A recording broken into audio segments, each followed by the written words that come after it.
Today I got a small review or preview for you because I got myself new grill. This thing.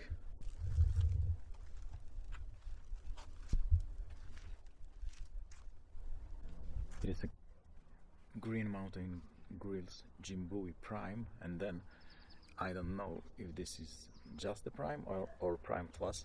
I have ordered Prime because it's cheaper, but judging from the features it seems it is a Prime Plus. And on the box there is a Prime Plus, but then there is a sticker saying GER, which maybe it's a German version of the Prime grills, and there is no Plus and no Plus version in Germany, hard to say. Anyway, I have ordered the normal Prime version, and it seems like this is the Prime Plus, so I'm not complaining too much because the Prime Plus is a bit better. There are a few additional features, so I'm fine with that, but it's hard to say which version I would be comparing to the other smoker, but I guess this is the Prime Plus. I would compare it to that one based on the features listed on the web page. I have got the GMG Jim Bowie.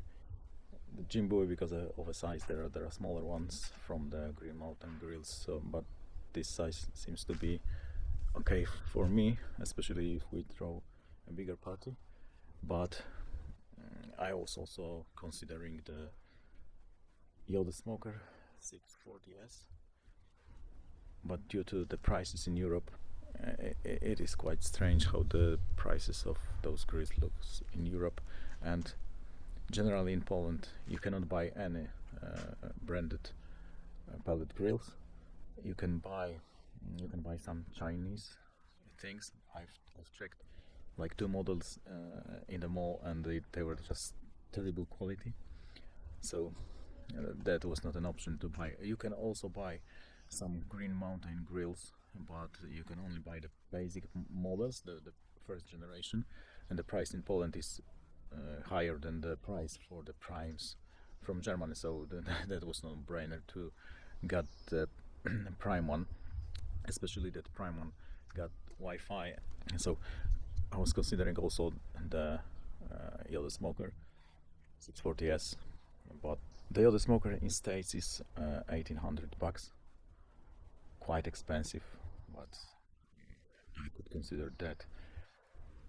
But in Europe it is 3k euros, which is 3.5k dollars, which means it's twice as expensive in Europe than in States.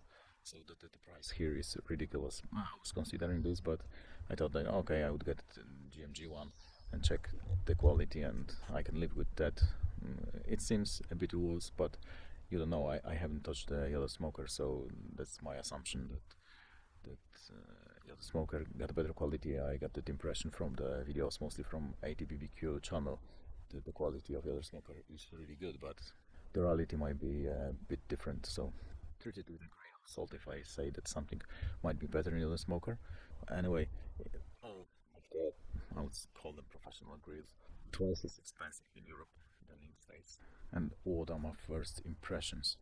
So the box says it's made in China, and you can tell this is crap quality, but you can see where the corners were cut.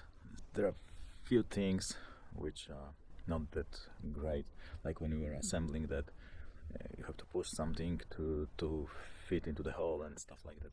You can see it is made in China, and no one is hiding that.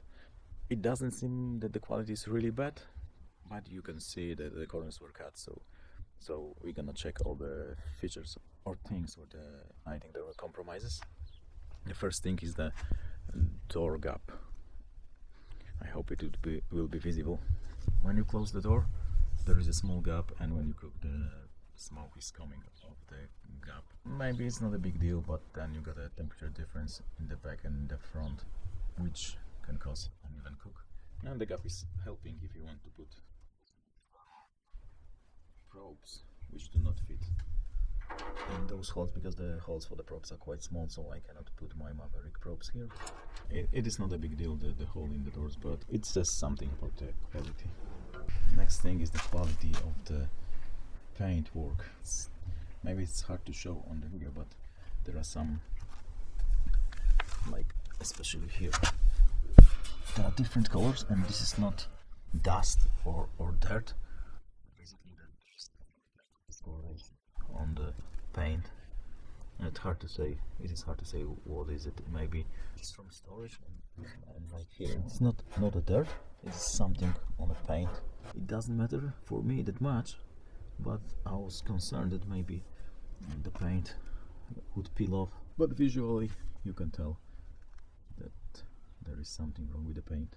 Another concerning thing is how the grill is connected to the power supply. So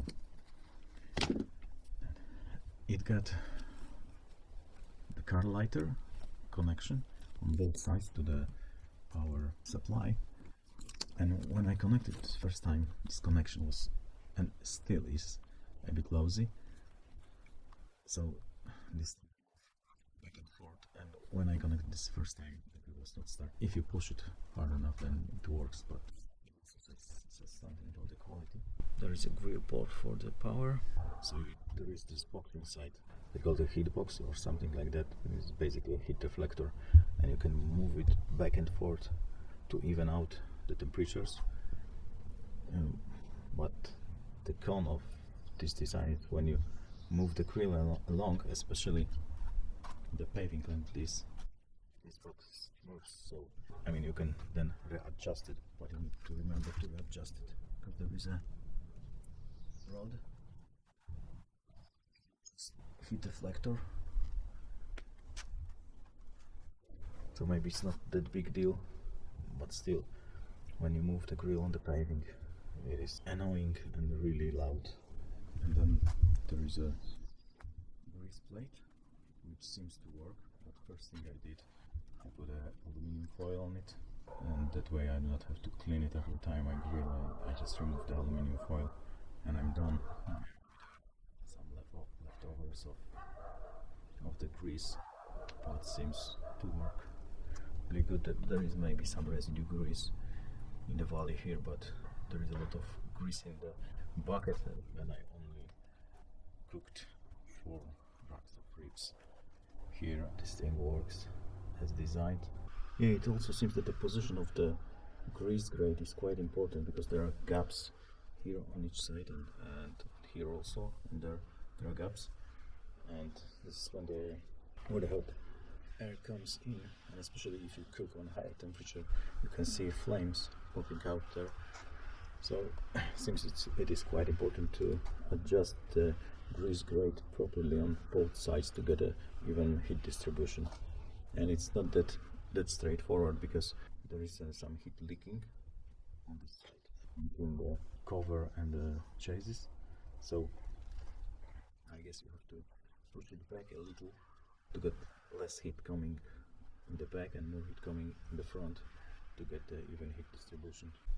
And since the firebox is in the middle, I guess it's hard to set any zoning here. Maybe if you move back and forth this heat deflector, you can create something like direct and indirect zone, but it seems not to be the case. I checked the temperature each corner and in the middle, and the temperature seems to vary more plate than anything else. So I guess it would be either really hard to set zoning here, or it is impossible unless there is some kind of the accessory, some heat deflector. So maybe then it is possible.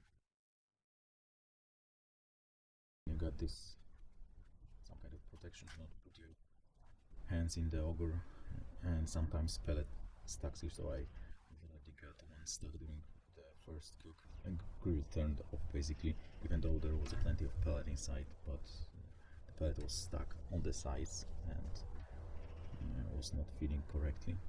Might be annoying if you put a brisket for a night and then you wake up and it's not done because the pellet was stuck. Next missing thing compared to the other smoker is the additional shelf. yellow smoker can additional shelf, and I think the yellow smoker is also a bit higher. With the shelf, I guess it would be possible to manage temperatures better and put more stuff. There is a additional accessory, but the shelf is really weak, and if you put 2 racks of ribs, it bends. So I guess I have to order something custom made. If the shelf would be that high, you can double the capacity of the grill, so it's a nice option. It's a bottle opener, and that's the control panel. The biggest con is the temperatures reported are totally misleading. So I set the grill for 250 and it was cooking at 300. So I got my ribs overdone, but there is a way to adjust it, so I will try to adjust it today. And this thing is really loud. I try to make a demo of the loudness.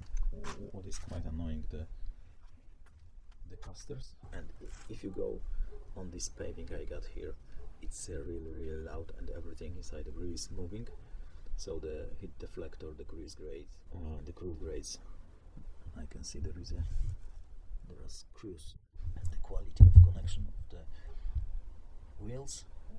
I guess I can screw this in, but there are things like that. Not sure the yellow smoker is better.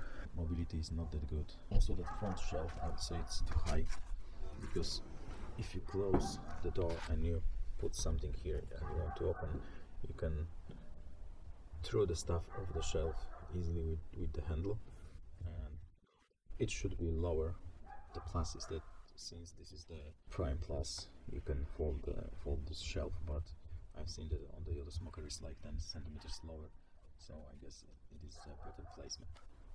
Yes, there are a few pros. First thing, that it keeps the temperature quite steady. It heats up really quickly. Yeah, and also the cool off time is really quick, because there is a cool off procedure. So when you turn off the grill, it is like less than an hour to put it in the storage. So it is.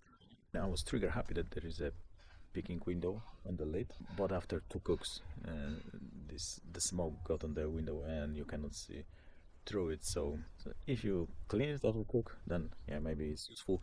But also when there is a hard sun, it's hard to peek inside. And there is also a rotisserie option in the Prime Plus.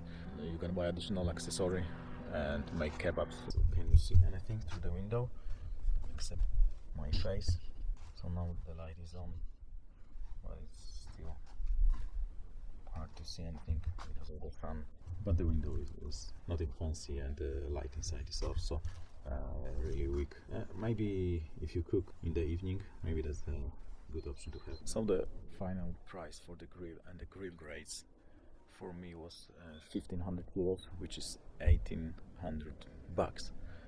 So it states that I would be able to get the other smoker 640 yes, for the same price, but without the grill grates. The grill grates are additional 200, I guess, for the other.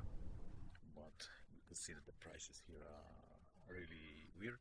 But for the other here, I would have to pay 3k euros and $3.5 dollars. But later there is a sale, so it's like 200 euros off. We'll see how good that one is crap out, like, you know. This was just a quick preview and the things I've spotted so far within my 2 cooks. And today I would try to adjust internal temperatures. I would do the startup procedure and to try to show how loud this is. Just made startup procedure and loudness test.